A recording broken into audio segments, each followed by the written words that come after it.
야고보서 1장 1절에서부터 12절 말씀 교독하겠습니다. 1절 말씀. 하나님과 주 예수 그리스도의 종 야고보는 흩어져 있는 12지파에게 문안하노라. 내 형제들아, 너희가 여러 가지 시험을 당하거든 온전히 기쁘게 여기라. 이는 너희 믿음의 시련이 인내를 만들어내는 줄 너희가 알미라. 인내를 온전히 이루라. 이는 너희를 온전하고 구비하여 조금도 부족함이 없게 하려 함이라. 너희 중에 누구든지 지혜가 부족하거든 모든 사람에게 후히 주시고 꾸짖지 아니하시는 하나님께 구하라. 그리하면 주시리라. 오직 믿음으로 구하고 조금도 의심하지 말라. 의심하는 자는 마치 바람에 밀려 요동하는 바닷물결 같으니 이런 사람은 무엇이든지 주께 얻기를 생각하지 말라. 두 마음을 품어 모든 일에 정함이 없는 자로다. 낮은 형제는 자기의 높음을 자랑하고 부한 자는 자기의 낮아짐을 자랑할지니 이는 그가 풀의 꽃과 같이 지나감이라. 해가 돋고 뜨거운 바람이 불어 풀을 말리면 꽃이 떨어져 그 모양의 아름다움이 없어지나니 부한 자도 그 행하는 일에 이와 같이 쇠잔하리라. 12절 말씀 다 같이. 시험을 참는 자는 복이 있나니 이는 시련을 견디어낸 자가 주께서 자기를 사랑하는 자들에게 약속하신 생명의 면류관을 얻을 것이기 때문이라. 아멘. 야고보서는 본문 말씀 1절 말씀과 같이 예루살렘 교회의 지도자 야고보 선생의 편지입니다.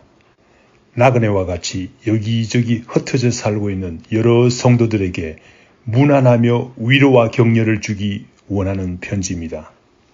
이 말씀의 교훈이 오늘도 각처에서 어려움을 당하는 우리 성도님들에게 위로를 주기를 원합니다. 귀한 믿음을 지키고자 애쓰시는 모든 성도님들에게 진정한 용기와 격려를 주기를 원합니다. 2절 말씀에 야고보 선생은 성도들에게 어떤 시험을 만나더라도 온전히 기뻐하라고 합니다. 시험에는 성격상 전혀 다른 두 가지가 있습니다. 첫째, 오늘 본문 말씀 야고보서 1장 2절에서 12절에 나오는 시험입니다. 믿음의 시련입니다. 시험입니다. 이 믿음의 시련이라고 하는 시험은 하나님께서 허락하시는 것입니다. 이것을 잘 이기면 생명의 면류관을 주시겠다는 약속이 걸려있는 시험입니다. 그러므로 우리가 이것을 만날 때 진실로 기뻐할 수 있는 것입니다. 둘째, 다른 종류의 시험이 있습니다. 야고보서 1장 13절에서 16절에 나오는 시험입니다. 이것은 유혹으로 인한 시험입니다. 이 시험에는 스스로 빠지는 것이기 때문에 속지 말라고 경고하고 있습니다. 이런 시험은 우리가 기뻐할 것이 아니죠. 조심해야 합니다. 그러므로 시험이라는 말에는 혼돈이 됩니다.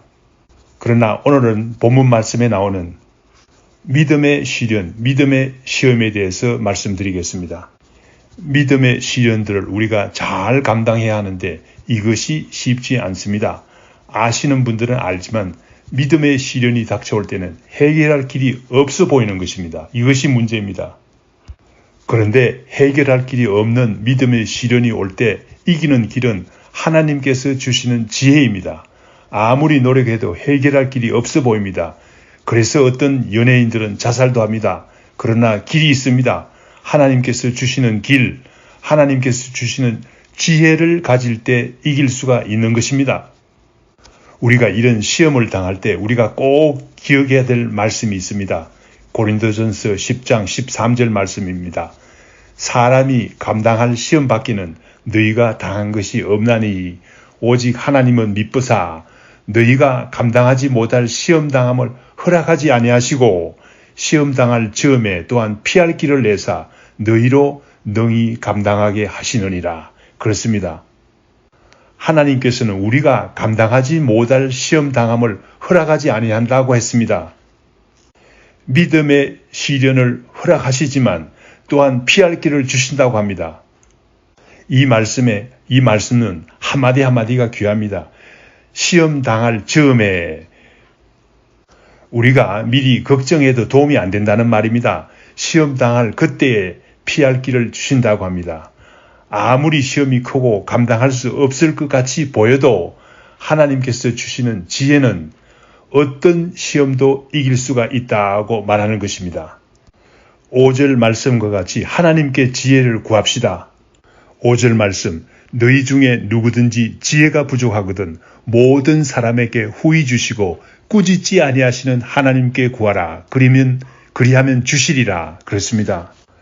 하나님께서 주시는 지혜가 있으면 아무리 어려운 시험이라도 이길 수가 있어요. 그런데 문제가 많은 것은 하나님께 지혜를 구하지 않는 데 있습니다. 우리가 다 하나님께 지혜를 구해야 하는 이유가 무엇입니까? 첫째는 우리가 다 지혜가 부족한 사람입니다. 많은 사람들이 하나님께 지혜를 구할 줄을 모르는 사람들입니다. 어떤 사람들은 자기가 세상에서 가장 지혜가 많은 사람이라는 착각에 사로잡혀 있는 사람도 있어요. 또 어떤 사람들은 어려워 쩔쩔매면서도 하나님께 지혜를 구할 줄 모르는 사람도 있습니다. 사업하다가 어려우면 하나님께 지혜를 구하십시오. 자녀 문제로 고민하다가 길이 막히면 하나님께 지혜를 구하십시오. 사람들과 관계에서 해결할 길이 없으면 하나님께 지혜를 구하십시오.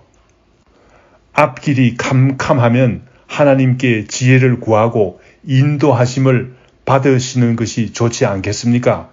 공부하고 싶은데 지혜가 부족하여 감당하기 어려운 사람들도 하나님께 지혜를 구하십시오.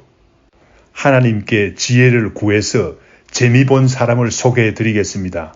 솔로몬 왕은 열왕기상 3장 9절에서 12절 말씀에 보니 왕이 되고 난 후에 무엇보다도 지혜를 구했습니다. 그래서 세상에서 가장 지혜로운 사람이 되었습니다. 여러분의 삶이 어렵다고 불평하겠지만 요셉보다 더 하겠습니까? 요셉은 형들이 팔아버렸습니다. 애굽으로 팔려가서 종살이 하고 있었습니다. 억울하게도 감옥에 갇히는 밑바닥의 삶을 살았습니다. 그러나 그때마다 하나님께 믿음으로 지혜를 구했더니 애굽의 총리가 되었습니다. 요셉이 얼마나 지혜로운 사람이 되었는지 바로의 말을 통해서 알아봅시다. 창세기 41장 39절 말씀, 요셉에게 이르되 하나님이 이 모든 것을 내게 보이셨으니 너와 같이 명철하고 지혜 있는 자가 없도다 라고 바로가 고백했습니다. 하나님께서는 구하기만 하면 주시지만은 몇 가지 원칙이 있습니다. 모든 사람에게 주는 원칙이 있습니다. 너희 중에 누구든지라고 말하지 않았습니까? 하나님께 구하는 모든 사람에게 주신다는 말입니다. 나이가 많은 사람이든 나이가 적은 사람이든 지위가 높은 사람이든 낮은 사람이든 하나님께서는 상관하지 않으시고 모든 사람에게 주십니다. 구하는 자에게 주십니다. 구하라 그리하면 너희에게 주실 것이요 찾으라 그러면 찾아낼 것이요 문을 두드리라 그러면 너희에게 열릴 것이니 구하는 이가 다 받을 것이요 찾는 이가 찾아낼 것이요 두드리는 이에게 열릴 것이니라. 마태복음 7장 7절에서 8절 말씀입니다. 또한 하나님께서는 지혜를 주시되 후히 주십니다. 문제를 겨우 해결할 만한 지혜만 주시는 것이 아니라 해결하고도 남는 넉넉한 지혜를 주신다고 하십니다. 또 다른 중요한 원칙이 있습니다. 하나님께서는 누가 구해도 꾸짖지 않으신다는 말입니다. 어떤 사람에게는 이 사실이 너무 반가운 소식입니다. 믿음이 약하든 믿음이 강하든 누구든지 구하면 하나님께서는 꾸짖지 않으시고 주신다는 약속입니다. 이 약속이 참으로 위로가 되지 않습니까? 그런데 야고보 선생은 하나님께 구하되 믿음으로 구해야 된다고 합니다. 6절 말씀.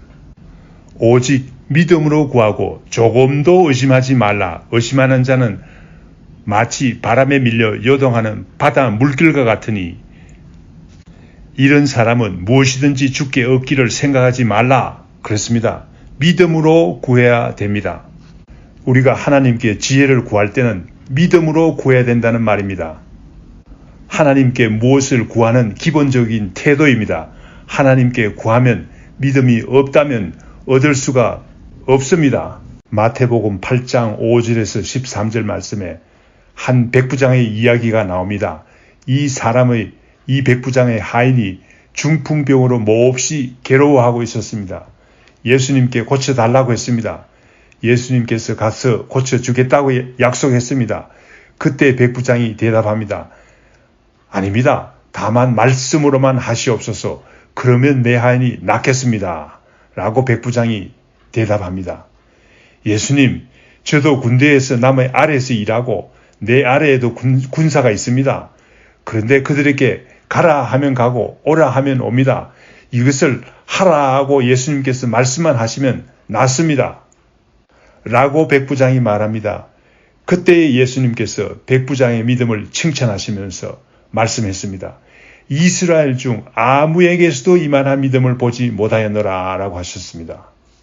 이 백부장은 사람이 고칠 수 없는 병이라도 예수님께서는 고치실 수가 있다는 사실을 분명히 믿은 사람입니다. 이 백부장은 예수님께서 하나님의 아들로서 이 세상의 모든 일을 다 주관하시는 분이라는 사실을 믿었습니다. 예수님께서 백부장의 집에 오시든 오시지 않으시든 상관없다는 사실을 분명히 알았습니다. 예수님께서는 이 모든 사실을 알고 내 믿음대로 될지어다 라고 예수님께서 말씀하시고 고쳐주시지 않았습니까?